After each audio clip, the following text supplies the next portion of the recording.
Welcome everyone, it's Nate here. Wanted to try out something a little different. I have for you a top 10 tip video for Fallout 4. It's a little bit different, a little bit out of my norm, I know, but I hope you enjoy. Here we go.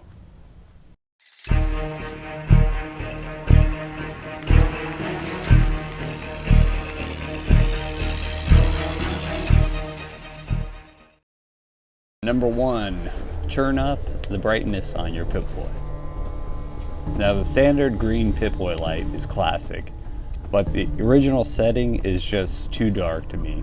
Enter the settings, go to the menu and select the Pip-Boy light options, and slide the bar to make the lightest shade color you can choose.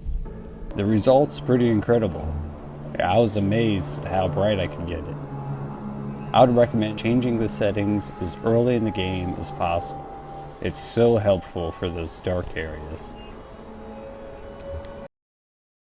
And number 2, critical hits never miss. If you target an enemy with bats and fire with a critical strike, the attack will always hit.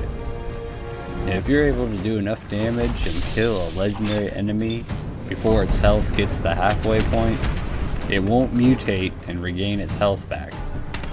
Now, a great tactic I've found is just load up on critical strike perks and drop enemies where they stand. Number 3, Dogmeat can wear armor and welding goggles. And personally, I like Dogmeat as a companion. He's short enough to shoot over, and the only companion the baseline game has perks for. Now with that said, he can't wear armor, sadly, at least in the sense of any added defense bonus. Now he can wear a few sets of dog armor and with a bandana or chain around his neck, but did you know he can also wear welding goggles too? How you doing, buddy? Number 4. While scrapping in a settlement and gathering materials, there's sometimes boxes and crates stacked on top of each other. And I found if you scrap from the bottom, you'll lose the entire row instead of just the single box. Now, if you start from the top down, you'll be able to scrap each item and not lose the stack. This helps if you need to get that last piece of wood or metal rather than getting shorted.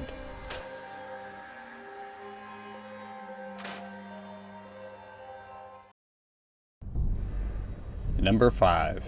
Move objects in workshop mode free-handed. Now, working in the workshop mode, you can move objects by holding down the place button. It's good when you don't have a lot of room to walk, or if you need to move an object away from you and place it in a hard to access area.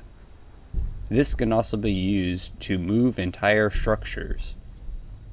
Now, it's helpful if you wanted to move a building in one piece, but the result can lead to some frame loss, so be careful. Number 6. Shoot power armors on bodies to carry them with 0 weight.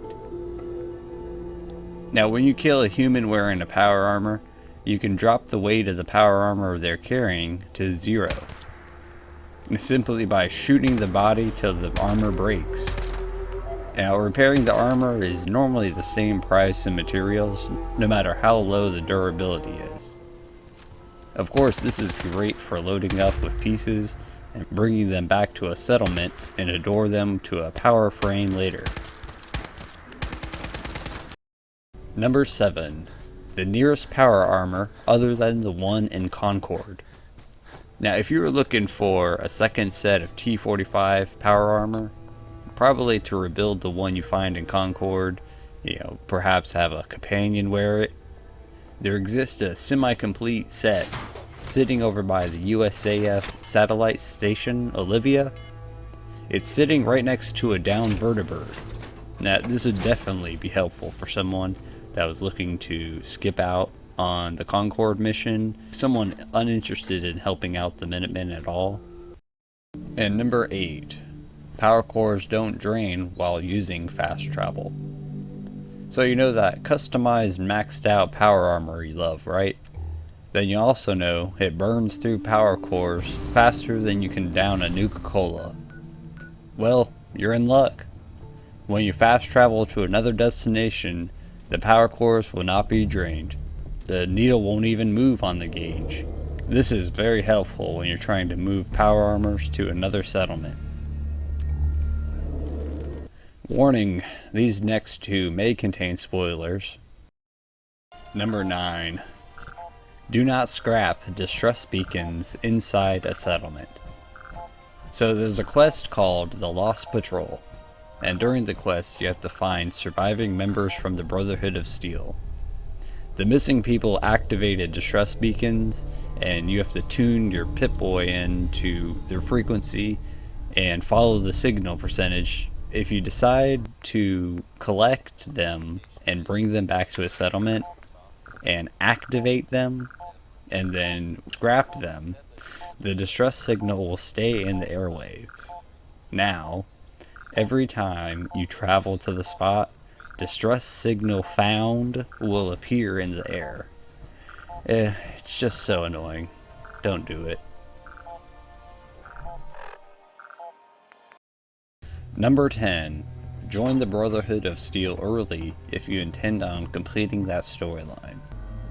Now, sadly, after the Prywind airship and the vertibirds take over the sky, and once you build the teleporting station to get into the Institute, the Brotherhood of Steel will lose respect towards you if you build it with the Minutemen or the Railroad. And at that point, the game will cancel or fail any current quest you have, any missions you have. There are a handful of quests you can complete without joining. Once those events occur, the members of Brotherhood of Steel will no longer talk to you. Practically, they won't even acknowledge you. Gals. It's kinda spooky. Well, at least I can still trespass on their airship. Ha. Back off, civilian. This area is off limits. Well, that's gonna do it for my top 10 tips for Fallout 4. I hope you enjoyed. Thank you for watching.